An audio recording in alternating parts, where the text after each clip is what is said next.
제3세시는 우리 해양수산개발원의 경제전략연구본부의 김민수 본부장께서 발표를 하시겠습니다. 인도태평양 전략 추진을 위한 해양산업 강화 전략.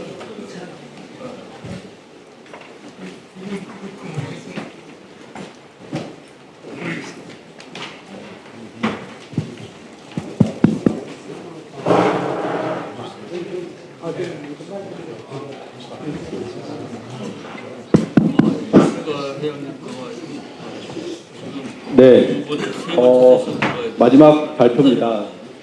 저는 오늘 이 자리가 굉장히 저한테는 개인적으로 좀 뜻이 있는 자리인 것 같습니다.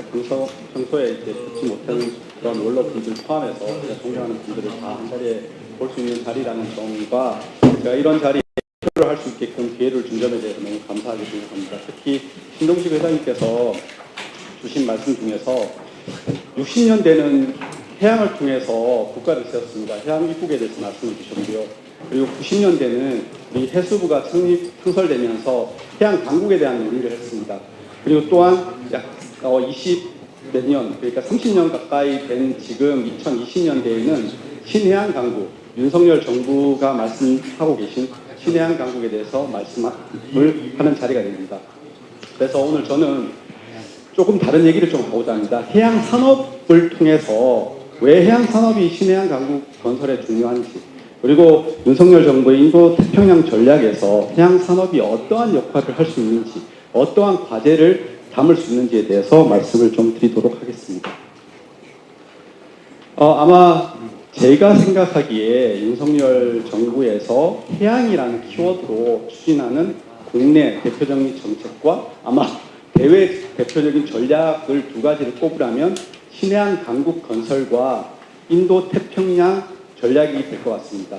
키워드는 해양이고 거기를 잇는 또 키워드는 해양 산업인 것 같습니다.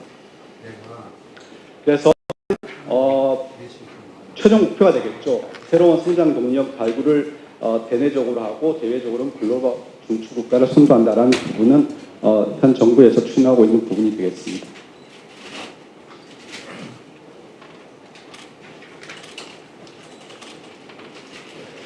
네, 최윤희 총재님께서 총재님께 굉장히 감사드리고 싶은 말씀은 해양 산업의 상호 연계 방안을 국가적 의제로 올리기 위한 그런 논의를 작년부터 해주셨다는 부분입니다. 그래서 먼저 그간에 논의됐던 부분들을 조금 요약해서 약간 설명을 드리고 그리고 인도 태평양 전략과 관련된 해양 산업 발전 방안에 대해서 말씀을 좀 드리도록 하겠습니다.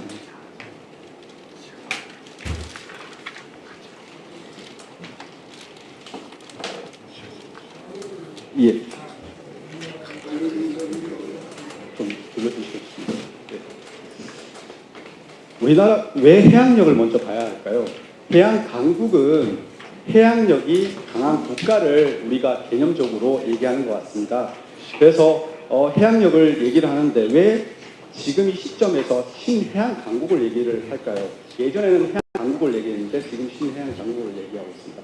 저는 세 가지 포인트를 좀 한번 생각해 보고 싶습니다. 하나는 시대적인 요청입니다. 매년 라스베가스에서 IT 산업부에 관련돼서 열리는 CES라는 큰 국제 포럼이 있습니다. 거기에 하워드 막스라는 170조의 그런 자금을 운용하는 글로벌 캐피탈사 CEO께서 C-체인지라고 말씀하셨습니다. 우리나라 말로 하면 승전벽해가 되겠는데 본인이 53년간 투자 생활을 했었을 때 3번의 C-체인지가 있었고 2023년은 3번째 C-체인지라고 얘기를 했습니다. 저는 그 C-체인지를 우리 바다에서 신해양 강국을 추진하기 위한 C-체인지가 오고 있다고 저는 보고 있습니다. 4가지 대표적인 것은 우리 코로나19를 경험했죠. 그리고 글로벌 공급망 위기, 러시아 우크라이나 사태, 그리고 미중 패권, 그리고 기후변화, 이러한 부분들이 새로운 우리의 어떤 신해양 강국을 그런 논의를 일으키게 하는 부분이고요. 그 다음에 해양역의 개념의 확장입니다. 좀 전에 정산만 센터장이 말씀을 해주셨듯이 스마트 파워라는 개념, 조셉 나이가 얘기했던 그런 부분들이 하드 파워, 소프트 파워, 스마트 파워. 그 말씀은 우리가 가지고 있는 해양력을 어떻게 전략적으로 자산화하고 잘 활용하느냐, 그 개념이 지금은 중요해졌다는 거고요. 마지막 세 번째는 해양력 개념이 이제 확장됐다는 겁니다. 그게 뭐냐면 우리가 유엔 해양법 협약이 도입돼서 수평적으로 영해, 그 다음에 이지, 공해 이렇게 갔던 것들이 이제 기술적인 발전으로 해양 공간까지 들어가고요. 그리고 우주, 대양, 극지까지 이어질 수 있는 그런 해양들을 논의를 하는 그런 부분에서 우리가 신해양 강국을 봐야 되지 않을까라는 부분입니다. 해양력에 대해서 잠깐 말씀을 드릴게요. 2006년에 아서 디 리틀이라는 저희 컨설팅사에 아마 다들 아시는 자료일 겁니다. 우리나라 종합해양력이 12위였습니다. 그리고 2016년에 KMI가 조사한 부분은 종합 순위는 아니었지만 글로벌 경쟁력 관련해서 단 3개 분야가 많이 해양력에 있어서 경쟁력을 가지고 있다라고 분석이 됐습니다. 제가 하나 더 자료를 좀 보여드리려고 합니다. 러시아 싱크테크 세계경제국제관계연구소에서 2021년부터 100개국을 대상해서 지금 해양 잠재력, 왜 해양력이 아닌 해양 잠재력이라고 했냐 하면 여기서는 마리타임 마이티라고 했습니다. 파워보다는 좀 더 잠재력에 가까운 그런 부분으로 조사했을 때 우리나라의 잠재력이 세계 5위였습니다. 어떻게 조사를 했냐? 우측에 보시면 해양 자원, 해양 기구, 해양 활동을 포함을 했습니다. 그래서 나온 종합 순위가 우리가 5위였는데요. 2021년, 2022년을 보시면 미국하고 중국이 바뀌었습니다. 미국은 자원은 14위 정도 되고요. 해양 기구는 1위입니다. 근데 해양 활동이 4위에서 5위를 차지해서 2위로 밀려난 거고요. 중국은 반대로 9위, 2위, 1위를 했습니다. 그래서 해양 활동에 대해서 굉장한 많은 잠재력을 가지고 있고 그게 종합 경쟁력으로 발휘가 된 겁니다. 우리나라는 5위입니다. 5위고 가장 중요한 거는 해양 활동의 2위라는 거죠. 해운만 보겠습니다. 해운이 작년에 저희가 70조를 획득했지 않습니까? 70조가 근데 아마 국민들한테 물어보면 가장 많은 수출을 했던 게 어떤 종목이냐라고 물으면 반도체나 자동차를 얘기할 겁니다.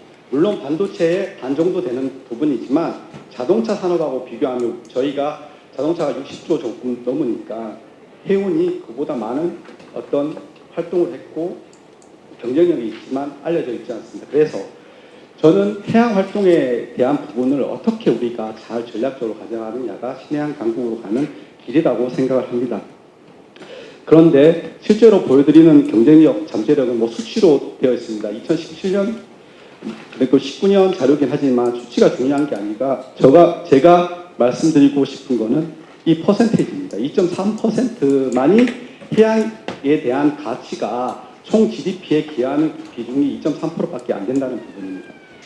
그래서 앞으로 신해양 강국의 과제는 해양 활동에 대한 그런 잠재력을 키워서 이러한 국가 경제 기여도를 높여야 되는 부분으로 나가야 되지 않을까라는 부분입니다. 그래서 지금 보여드리는 부분은 각 부분에서 그 해양 경제의 펀더멘털이 그렇게 좋지 않다. 2010년에서 20년까지 계속 감소되는 그런 수치를 좀 보여드리고 있습니다. 말씀드렸듯이 GDP 직접 기여도가 이렇게 점점 줄어들고 있다는 부분을 저희가 볼 수가 있고요. 해운항만 조선 분야의 수치도 마찬가지입니다. 제가 이거는 간단히 언급만 하고 넘어가겠습니다. 수산 분야도 어가인구의 분가라든가 어업 생산량 그리고 수산물 자급률도 그렇게 좋지 않은 상황으로 가고 있습니다. 해양과학 부분도 해양사고 발생 건수라든가 해양 세이프티 처리량이라든가 해양과학기술의 수준 하락도 같은 논의에서 볼 수가 있고요. 그래서 저는 이러한 부분들이 앞으로 우리가 신해양 강국으로 가기 위한 그런 과제들이 이러한 문제점을 해결하고 그 문제점을 해결하는 과정에서 해양 산업 간의 상호 연계가 잘 이루어져야 된다는 부분으로 말씀을 드리고 싶습니다. 지금 한 4가지 사례를 보여드릴 건데 이거는 저희가 국가 경쟁력 강화 포럼의 이전에 그 해양 산업 연계 방안에서 제시한 4가지 과제입니다. K생태 친화형 해양 바이오 좋은 아이디어입니다. 조선 물류 해양과 바이오에 대한 부분을 묶어서 단지를 조성한다는 얘기고요.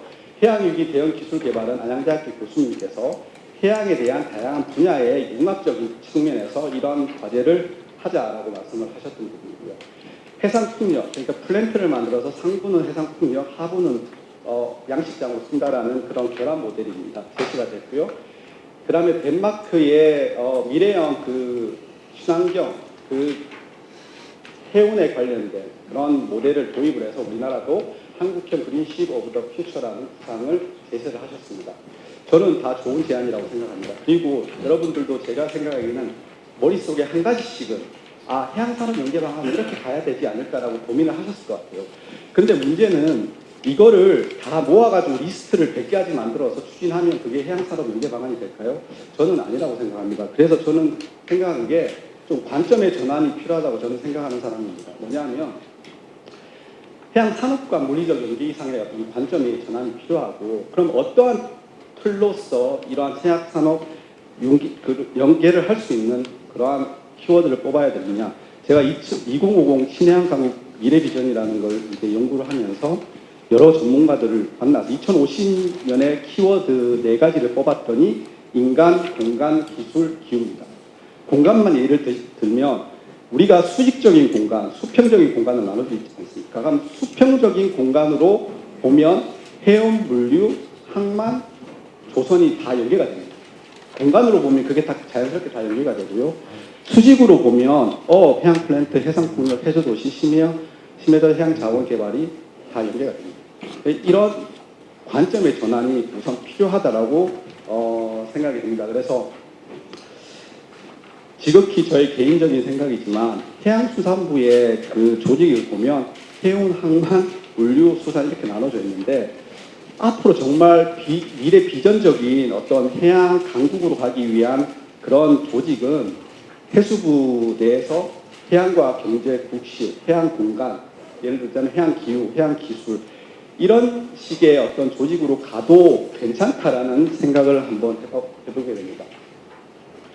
네, 지금까지 이전에 이제 논의했던 해양산업 연계 방안을 국내적인 차원에서 봤고요.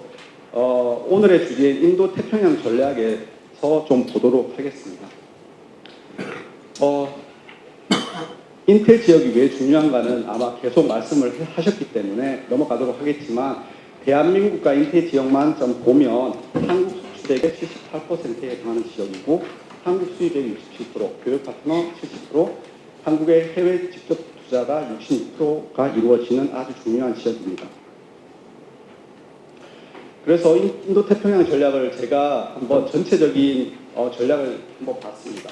봤더니 처음에 말씀드렸던 좌장님께서 말씀하셨듯이 선언문 형태로 되어 있습니다. 그러니까 구체적인 전략은 나와 있지 않습니다. 그래서 저는 해양산업과 연계돼서 그럼 어떤 이슈들을 우리가 구체적으로 이행하는 데서 도출을 할 수 있을까를 한번 봤습니다. 그래서 10가지 이슈를 뽑았고요. 인도 태평양 전략의 비전은 자유, 평화, 번영입니다. 그리고 3대 협력 원칙은 포용, 신뢰, 회의입니다. 그리고 9개의 전략을 추진하겠다라고 말씀을 드렸고, 인도 태평양 전략에 담았고, 그중 4가지, 경제 안보, 첨단 과학 기술, 기후변화 에너지 안보, 맞춤형 개발 능력, 이 4가지가 해양 산업과 관련된 부분이라고 보여집니다. 그래서 뽑았던 10대 이수는 공급망, IPF, 스마트 해양수산, 해양수산 기술 표준선도, 해양수산 인력 양성, 녹색 해운, 해양에너지, 해상 SMR 등등이 되겠습니다. 간략하게 좀 설명해 드리겠습니다. 15분 정도만 할당이 돼서요. 우선 경제안보 측면에서 공급망입니다. 인텔 전략을 보면 대한민국은 공급망의 안정적 관리, 그리고 공급망을 구축한다고 되어 있습니다. 앞서 많은 논의가 있었지만 보면 코로나 팬데믹 전 기업은 평균 3.7년마다 공급망 혼란을 경험하고 있습니다. 기업이 실질적으로 공급망 때문에 기업 활동이 어려워진 사태가 되겠죠. 우리나라 수출의 99.7%가 해상 운송에 의존하고 있습니다. 길이 막히면 혈관이 막혀서 막히는 것과 똑같은 현상이 일어나게 됩니다. 그래서 중요한 해상 운송이 바로 인도 태평양 지역에 있다라는 생각입니다. 제가 공급망에 관련된 정부 부처의 논의를 지켜보고 저희가 속한 연구기관의 모임을 갔었을 때 기존의 공급망의 논의는 어떤 전략 자원을 확보해서 가지고 오느냐의 문제였습니다. 그런데 어떻게 가져오느냐에 대해서는 공급망에서 얘기를 잘 안 하고 있습니다. 근데 말씀드렸듯이 해운이 99.7%인데 들어오는 물자길이 막히면 그 전략 물자는 어떻게 가져오겠습니까? 그런데 논의를 잘 안 하고 있습니다. 그래서 저는 이러한 논의들이 조금 국가 물류 공급망 모니터링 플랫폼을 통해서 구축을 해야 되고 그 차원에서 인도 태평양하고 협의를 하고 협력을 진행해야 되지 않을까 싶습니다. 그리고 가장 중요한 해외의 안전한 공급망을 위한 물류센터, 항만, 그리고 선복양, 그러니까 배를 확보하는 그런 부분이 중요하게 과제가 될 것이라고 생각합니다. 경제안보 RPEF입니다. RPEF 인도태평양 전략에서는 인도태평양 경제 프레임워크를 가지고 협력할 것이다. 근데 실제로 RPEF 선언문에 보면 해양수산 분야 키워드가 없습니다. 없는데 저희가 4가지 필러 중에 3가지 필러에서 구축할 수 있는 게 이렇게 많습니다. 환경, 선원, 수산물 위생검역, 디지털 무역 원활화부터 시작해서 청정에너지, 해상운송 탄소나 이 실제 논의할 때는 들어가야 된다는 얘기죠. 그래서 추진 과제는 본부처 지금 협의나 협상 있는데 거기에서 해양수산 이슈에 대한 논의를 좀 많이 담아야 됩니다. 담아야 되고 이게 정부 차원에서만 진행되는 게 아니라 산업, 민간이 같이 이 부분을 해야 되고요. 그리고 인도 태평양 전략 차원에서 아세안 국가의 역량 강화를 위한 지원 협력을 강화해야 되고 이해 공조 체제가 구축되어야 됩니다.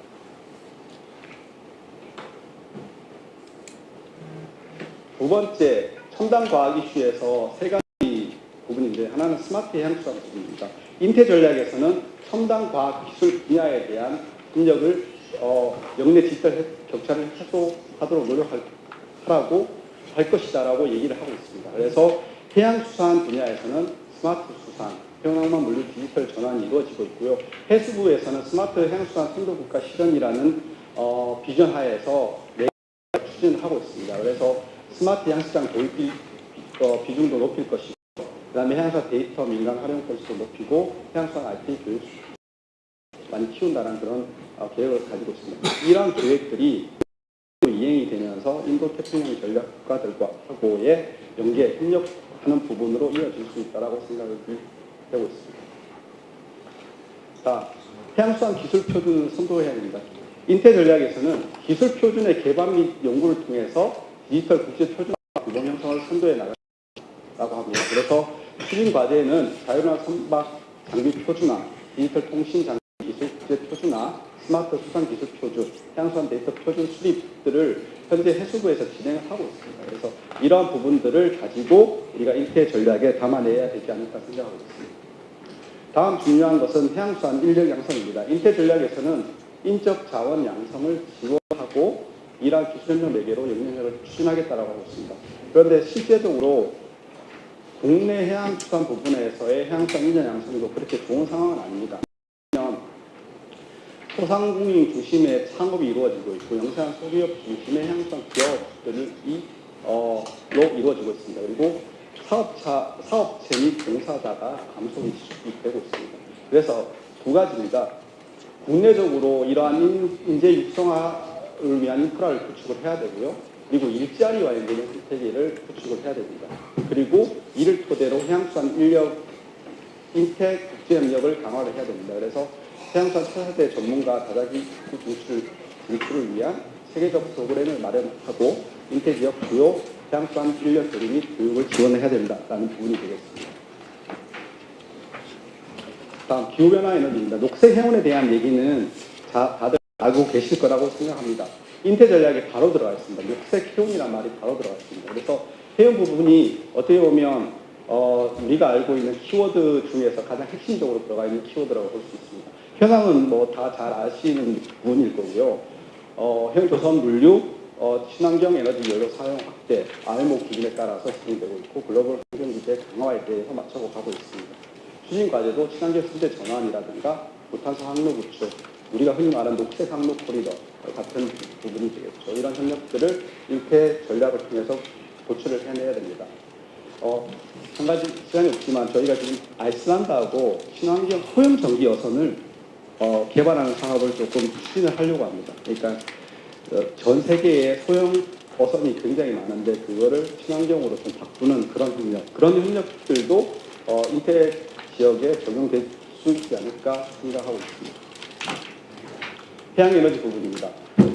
인태 전략에서는 탈탄소화를 향한 청정에너지라고 되어 있지만 해양에서는 해양에너지에 대한 개발 부분이 인태 전략에서 담아낼 수 있는 부분이라고 생각합니다. 세계 에너지 구조량이 나와 있고 우리나라 해양에너지 구조량이 한 4,391테라와트 정도 되는데 이게 2019년 기준으로 전체 발전량의 한 8배가 되는 그런 양이라고 합니다. 현재 기술은 세계 4위 정도로 평가받고 있고요. 평가받고 있습니다. 그래서 보시면 인도태평양 지역을 보시면 굉장히 많은 해양에너지에 대한 그런 경제 지역들이 있습니다. 그래서 이러한 부분들을 통한 그런 협력들이 진행이 돼야 되겠고요. 그리고 이러한 해양에너지의 상용화가 녹색 해운 항로나 또는 항마 및 에너지 아일랜드 같은 부분에서 이루어져야 된다라고 보고 있습니다. 다음, 해상 SRM 남아 최근에 가장 논의가 활발히 되고 있는 부분이라고 저는 생각합니다. 인태 전략에서는 소형 모듈 원전 개발과 상용화를 인태 전략에 담아내고 있습니다. 그래서 보면 현재 현황을 보면 극지 해양 관련된 이런 부분에 원자력 기술 활용을 확대하겠다는 게 원자력 진흥 종합계획에 담겨져 있죠. 특히 초소형 원자력 추진 선박 기술 개발에 대한 논의가 활발히 이루어지고 있습니다. 약 600조 규모의 소형 원전 시장이라고 합니다. 그리고 2021년 6월에는 국내 삼성중공업이 한국원자력연구원과 협력해서 이러한 시장 개척에 대한 얘기를 하고 있고요. 그래서 추진 과제는 기술 개발과 상용화고요. 또한 안전이나 그런 어떤 규범, 인프라 같은 부수적인 문제까지 우리가 논의를 주도할 수 있는 부분이 되겠습니다. 다음 마지막으로 해양 외교 부분인데 두 가지 카테고리입니다. K-오션 이코노미 이니셔티브는 아까 해양 정책관도 얘기하셨듯이 올 5월 달에 태도국 회의에서 제안한 부분이 되겠습니다. 그래서 보면 추진과제 그 K-오션 이코노미 이니셔티브 추진과제는 기후위기 대응, 지속가능한 수산업, 해양환경 보존, 인재 양성 4가지 카테고리로 이루어져 있습니다. 보시면 태도국 잠깐 보시면 나우를 한번 보겠습니다. 인구가 12,000명, 육지 면적이 21km 제곱킬로미터인데 이리지 면적이 30만 정도 됩니다. 우리 남한이 47만 정도 되니 얼마나 이 태도국이 실은 육지로 보면 굉장히 약소국으로 보일지언정 해양으로 보면 강대국, 그러니까 면적만 이리지 면적만 보면 그런 자원이나 이런 부분에서 강대국처럼 보이는 부분이 있습니다. 그래서 태도국하고의 협력이 가장 중요한 포인트가 되겠습니다. 예, 마지막입니다. 해양수산 ODA 부분은 인태 전략에 나와 있습니다. 공적 개발 원조를 통해서 그린 ODA 비중을 늘린다라는 부분입니다. 우리나라 해양수산 ODA는 좀 늘어나고 있고요. 2023년에는 이게 287억 정도로 확 증가했습니다. 그래서 30개 사업을 현재 진행을 하고 있고 인도 태평양 지역에 73% 정도의 해양수산 ODA가 진행되고 있습니다. 그래서 앞으로의 인태 전략과 관련된 추진 과제는 우리나라가 가지고 있는 해양수산의 그런 어떤 경험들을 인태 지역의 개도국에 전도해주는 사업, 그리고 해양수산 ODA 비중을 지속적으로 확대하는 부분, 그리고 해외 연구 거점을 저희가 이제 연구기관이니까 연구 거점을 통해서 이러한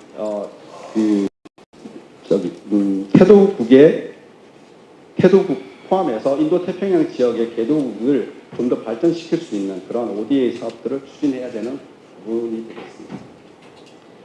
마지막으로 제언입니다. 제언이라고 말씀드리기보다도 앞서 말씀드렸던 것을 조금 강조하고 싶은 부분을 말씀드리겠습니다. 첫 번째는 계속 말씀을 주시는 부분인데요. 법무처 통합해양정책 추진기구의 수립입니다. 제가 1960년대에 말씀하셨던 이런 형태의 위원회가 있었다는 걸 오늘 처음 들었습니다. 그래서 굉장히 좀 감명이 깊었고, 이런 기구가 있어야 신해양 강국의 좀 전략 추진, 특히 이러한 전략은 한반도 주변의 해양 전략, 그리고 인텔 전략, 글로벌 전략, 그리고 위아래로는 남북을 아우르는 그런 전략까지를 짜기 위해서는 이러한 본부처 통합 해양 정책 추진 기구가 필요하지 않을까 싶습니다. 그리고 국내 생태계 이런 부분에서는 산학의 클러스터 구축이라든가 인재 양성과 일자리 연계 생태계 구축, 그리고 인텔 블루 이코노미 민관 협력이라든가 협의체가 추진해야 된다는 부분을 조금 강조하기 위해서 연이라는 이름을 냈습니다. 예, 발표를 마치도록 하겠습니다. 감사합니다. 네, 블로에서 한 4분 정도만 의견을 받도록 하겠습니다. 마지막에 꼭 질문을 포함시켜 주시기 바랍니다. 손을 들어 표시해 주십시오. 예.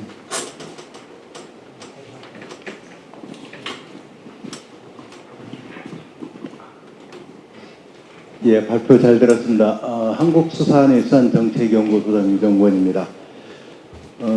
우리 인도태평양에서 해양산업 강화 전략 여러 가지 말씀해 주신 거 너무나 감명 깊게 들었고요. 저는 수산하는 사람이지만 해양과 관련한 문제 2가지 키워드를 좀 말씀을 드리고 싶습니다. 그러니까 해상교통 말씀하셨는데 국가안보를 말씀하셨는데 그 안보에는 3가지가 있죠. 군사안보가 있고 경제안보가 있고 밥상안보가 있습니다. 우리 밥상안보를 보통 식량안보라고 표현을 하게 되는데요. 인도태평양 지역이 전체적으로 세계에서 가장 많은 수산물을 생산하고 소비하는 지역이기도 합니다. 그런데 그 국가 간에 상당한 격차가 엄청나게 심하게 작용을 하고 있거든요. 인도태평양 지역 하나를 아우른다면 사실은 식량 문제에 대해서 우리는 깊이 있게 생각을 좀 해봐야 되지 않을까 하는 생각을 갖게 됩니다. 후진국 같은 경우에는, 개도국 같은 경우에는 식량이 엄청나게 부족해서 지금 기아에 있는 나라들이 많고, 또 이 동북아 쪽 위쪽의 나라들은 상당히 좀 풍부하게 먹고 있는데, 이 배분 문제가 확실하게 돼 있지 않다는 거죠. 이런 인태 지역의 수산 식량 안보 부분을 한번 테마로 좀 잡아줬으면 어떨까 하는 말씀을 드리고요. 특히 이제 우리나라 같은 경우에는 한 50년의 역사 속에서 대단히 많은 그 수산 쪽의 발전 과정을 겪어왔습니다. 현재 개도국 수준도 있고 어떤 경우는 되게 첨단화된 그런 선진국 수준도 가지고 있습니다. 아까 ODA 말씀을 하셨는데 그런 다양한 우리 스펙트럼이 있다는 것은 개도국과의 협력할 수 있는 길이 많다고 보여지고 있습니다. 따라서 아까 나우로처럼 물론 육지는 적지만 큰 해양을 갖고 있는 나라와 협력할 수 있는 방안이 뭘까? 근데 저는 식량 안보 연결시키면 좋겠다는 말씀을 하나 드리고 싶고요. 또 하나는 좀 우리 전 지구적 문제는 해양에서 강구할 수 있는 부분이 제 부분입니다. 제주 모슬포에서 우리가 방어 축제 하는데 요즘에 그 모슬포 방어 축제가 어디서 오냐면 방어가 강원도에서 갑니다. 옛날에는 강원도 방어를 안 잡았죠.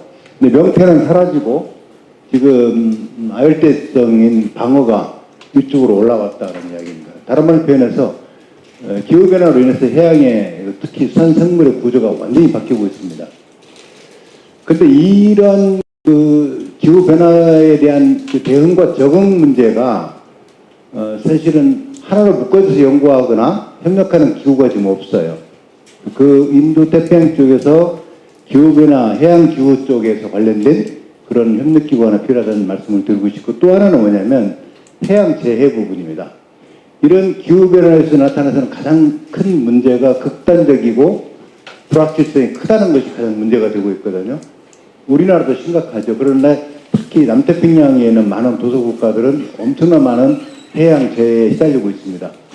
인도태평양 협력 쪽에서 우리가 하나 강구한 부분이 이런 부분이 아닌가 생각이 들어서 해양산업이지만 해양산업의 전제가 깔려있는 부분이 재해로부터 안전해지는 것은 우리의 공통과제가 아닌가 하는 또 의제를 꼭 넣었으면 좋겠다는 의견이라 그럴까요? 네, 좋은 의견입니다. 네, 감사합니다. 또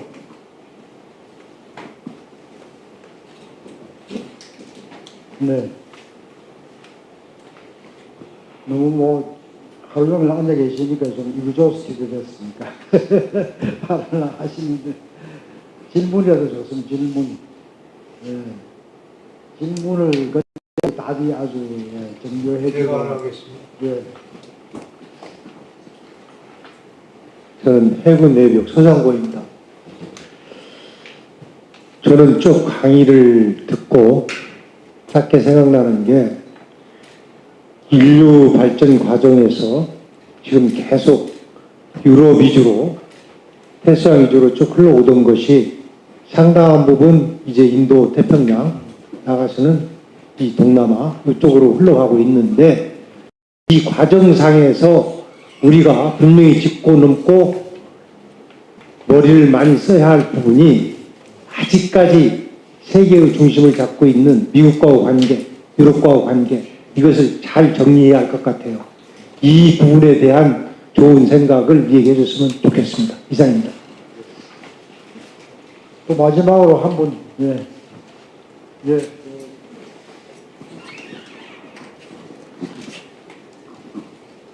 예, 저는 한국해양전략연구소 대외협력실장 이상갑이라고 합니다. 질문 하나 드리겠습니다. 좋은 발표 감사드리고요. SMR 그 원자로의 현재 기술 수준에 대해서 한번 듣고 싶습니다. 그것을 대한민국의 이제 미래의 그 잠수함이라든지 말하자면 미래 어떤 항공모함에 적용을 할 수 있는 어떤 그런 기술 수준에 대해서 혹시 알고 계시는 부분이 있으면 설명 부탁드립니다. 이상입니다. 마지막 질문 제가 좀 이따 답변드리겠습니다. 그러면 답변하기 전에 제가 그 첫 번째 세션, 두 번째 세션, 세 번째 세션 다 이제 들었는데 우리는 그 해양 산업이라든지 구체적인 지식은 좀 약간 모자라지만 뭐가 제일 우리가 잘 아느냐 하면은 전략을 세우려고 하면은 지피지기 상대방을 잘 알고 우리 편을 잘 알아야 되지 않습니까? 그런데 오늘 그 해양산업에서 발표한 것을 보면은 우리는 어떤 수준에 가 있고 어떤 정책을 펼 것이다. 프로그램은 굉장히 많은데 우리의 그 시장이 될 인태지역의 모든 국가들이 해운업이나 뭐 조선업이나 또 군함 사업이나 무슨 취약점이라든지 뭐 수요 어떤 수요가 있을 것이다. 그 수요를 창출해야 우리가 뭐 우리의 정책 프로그램을 만들어 가지고 서로 이 교류 협력을 할 때에 뭐 이득을 얻어올 수 있지. 그냥 우리만 하게 우리가 어떻게 할 것이다. 프로그램 나열하는 것은 정책에 불과하지 전략이 아니다. 전략은 상대방을 설득해가지고 우리한테 이익이 되도록 끌어오는 거거든요. 그래서 지금 뭐 아까 해양 전략도 마찬가지고 지금 해양 산업도 마찬가지인데 상대방에 대한 분석이 거의 없다는 거야. 이게 이제 우리 인태 전략은 인태 정책이지 전략이 아닙니다, 사실. 그죠? 프로그램만 우리가 원하는 위시리스트만 쫙 모아놨을 뿐이지 그게 오는 뒤에 그대로 따라가면 어떤 우리 국익에 도움이 되는지 국익을 진전시킬 무슨 방책이 뭔지는 없는 거거든요. 그러니까 이런 토의를 통해서 이제 그런 면이 이제 발전하는 겁니다. 발전하는데 그런 측면의 이제 관점을 보고 앞으로 차후에 무슨 연구를 더 할지에 대해서 좀 말씀해 주시죠. 네, 김 박사님. 네, 그 여러 코멘트, 질문 굉장히 감사드리고요. 우선 제가 말씀하신 내용에 대한 답변으로서 의견을 말씀을 좀 드리겠습니다. 먼저 말씀을 주신 부분, 식량안보 부분 굉장히 좋은 지적이고 연한체 이런 부분도 마찬가지입니다. 경제는 이제는 환경, 기후변화와 같이 가야 됩니다. 그래서 저희가 강조하는 부분이 지속 가능성이라는 부분을 강조하고 레질리언스라는 걸 강조합니다. 그래서 계속적으로 이게 차세대 미래 인류까지도 고려를 해서 현재를 개발한다는 개념이 되겠죠. 그런 개념에서 지금 말씀하신 부분이 관련성이 있다라고 생각을 하고 지금은 해양 산업을 중심으로 얘기를 했기 때문에 이런 부분 조금은 소외돼 볼 수는 있겠지만 저런 해양산업, 특히 ODA나 이런 부분들은 같이 가야 됩니다. 블루 이코노미라는 부분도 마찬가지입니다. 해양에서 우리가 경제적인 부를 창출을 할 때 단순히 경제적인 부만 창출한다고 블루 이코노미가 되지는 않습니다. 해양 환경, 그러니까 환경 보호라든가 어떤 지속 가능성도 같이 고려를 해야 된다는 부분에서 그 말씀은 굉장히 맞는 말씀이라고 생각합니다. 특히 그 식량 안보 관련해서는 그래서 최근에 블루푸드, 그러니까 푸드테크 이런 기술들을 우리가 제가 알기로는 전 수산 전문가가 아닙니다만 그런 부분에서 굉장히 우리나라 강점을 가지고 있습니다. 그래서 그런 부분들을 가지고 인도 태평양의 식량의 문제를 해결할 수 있는 문제까지 우리가 살펴볼 수 있지 않을까라는 생각입니다. 그리고 이 태평양 도서국을 우리가 교육 대상국 이렇게 보는 관점도 있지만 저는 인류의 공동의 어떤 번영, 공존이라는 관점에서 오히려 더 봐야 된다고 생각합니다. 그래서 ODA가 중요한 게 바로 그러한 관점입니다. 지금 말씀은 안 드렸지만 태평양 소도수국가 말씀 보셨듯이 굉장히 작은 국가지 않습니까? 그린란드 얼음이 다 녹으면 7m의 상승이 온다고 합니다. 우리나라도 마찬가지입니다. 연안 다 침식될 거고요.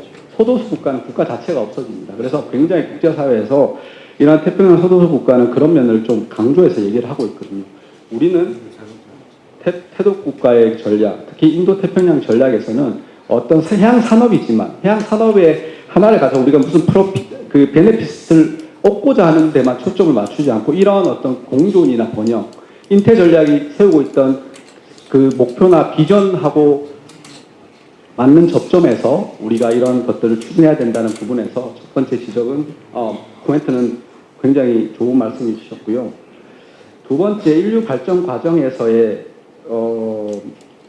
유럽에서 미국하고 유럽하고 제 개인적으로는 그렇습니다. 현재 경제적인 부분도 보면 예전에는 굉장히 뭔가 주고받고 하는 이익의 그러니까 관점에서 봤다면 지금은 가치의 관점에서 협력이 좀 이루어지는 것 같습니다. 그래서 미국하고 유럽은 기본적으로 우리나라와 가치를 공유하는 국가입니다. 당연히 해양산업, 그리고 경제, 그리고 어떤 다른 분야까지 미국이나 유럽은 우리의 핵심 파트너가 될 것임은 분명합니다.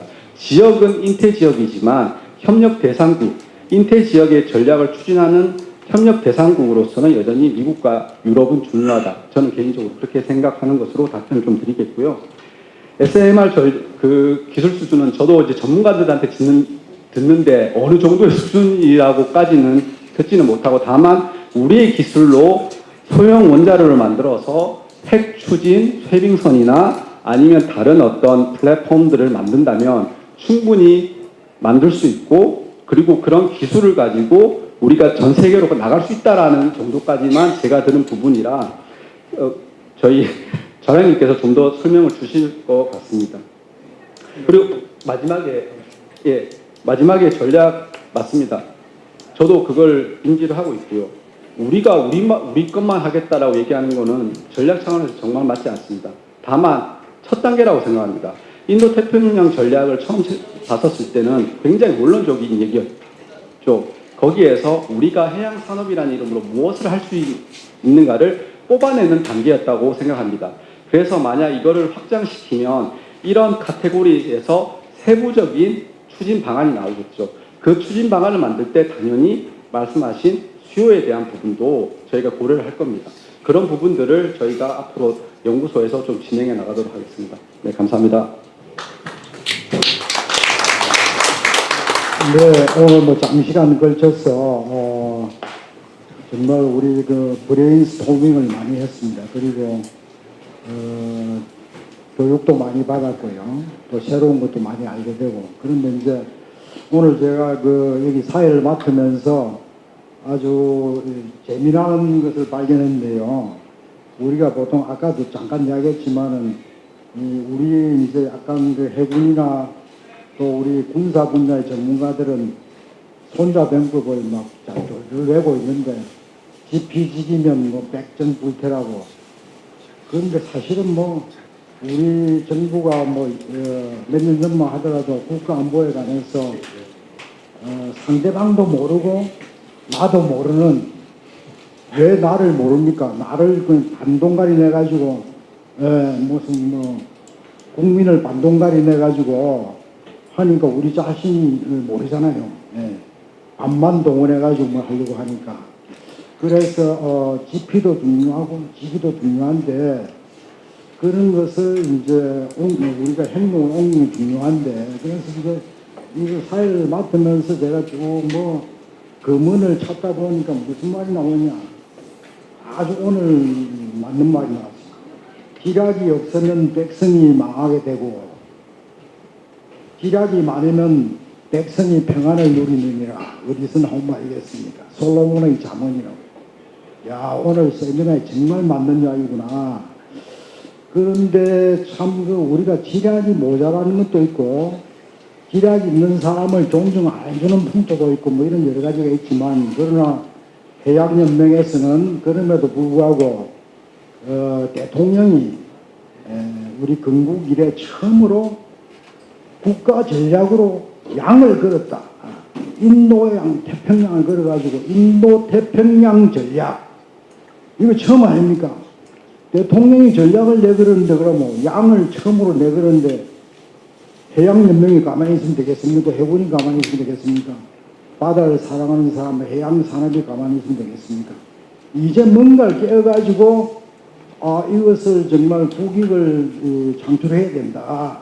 그런 측면에서 오늘 그래서 우리 지략을 다 모아가지고 이걸 이제 집단지성을 모아야 힘이 되거든요. 모아야 힘이 되고 그 힘을 이제 전략적으로 구사를 해야 이제 국가의 전략의 힘이 되기 때문에 그래서 오늘 이 세미나는 막 금년도로 아마 마감하는 세미나 같은데 우리 집단지성을 모아가지고 우리 국가를 한 번 더 한층 더 발전시키는 데에 해양 전략의 이름으로 이렇게 할 수 있는 결정판이 아니었나.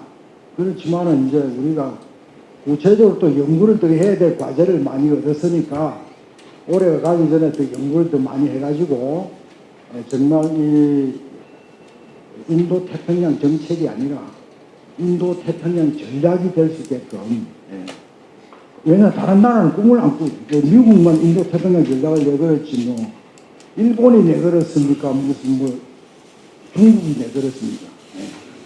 중국은 뭐 1대1로 뭐 해가지고 하고 있는데 뭘 숨기고 하고 있잖아요. 하고 있는데 중국이 이렇게 이야기했습니다. 제가 한중간에 뭐 싱크넷을 해가지고 14년 동안 해갔는데 우리 사드 하니까 뭐 이야기하냐면 사드 하게 되면은 북한이 공격하게 될 것이다. 그러니까 너희는 참아라. 이렇게 이야기해요. 그래서 내가 그러면 만약에 우리가 사드에는 북한이 침략하게 되면 중국이 도와줄 거냐? 그 이야기하니까 아무 이야기가 안 그래서 내가 뭐라고 했냐면 중국이 만약 이번에도 북한을 도운다고 하면은 우리는 미국, 일본, 한국, 그 다음에 동남아 국가들 온 세계, 자유세계가 뭉쳐가지고 중국에 대한 경제 봉쇄에 들어간다. 그러면은 중국은 세계 제2위에서 20등으로 떨어질 것이다. 그래도 북한을 도우겠느냐 딱 얘기하겠습니다. 이게 전략 아닙니까? 그런데 중국 사람들 그거 머리 털라고 처음 들어본다는 소리. 그래서 일본이 어떻게 경제 이익가 됐습니까? 우리가 한국 전대의 그 시장 때문에 급속도로 성장한 거 아닙니까? 마찬가지다. 중국이 만약에 북한을 도우는 순간 이거는 세계적인 경제 봉쇄에 들어간다. 명심해라. 그래도 북한을 도우겠느냐? 안 말하네. 그래서 우리가 이 전략을 구사하는 데 있어서 좀 더 자신감을 가지고 적극적으로 해야 되겠다. 이런 말씀을 드리면서 오늘 이 회의를 마치도록 하겠습니다. 여러분. SMR은 지금 미국의 지금 SMR 하고 있는 나라가 있어요. 그 나라가 어느 나라 러시아가 하고 있습니다.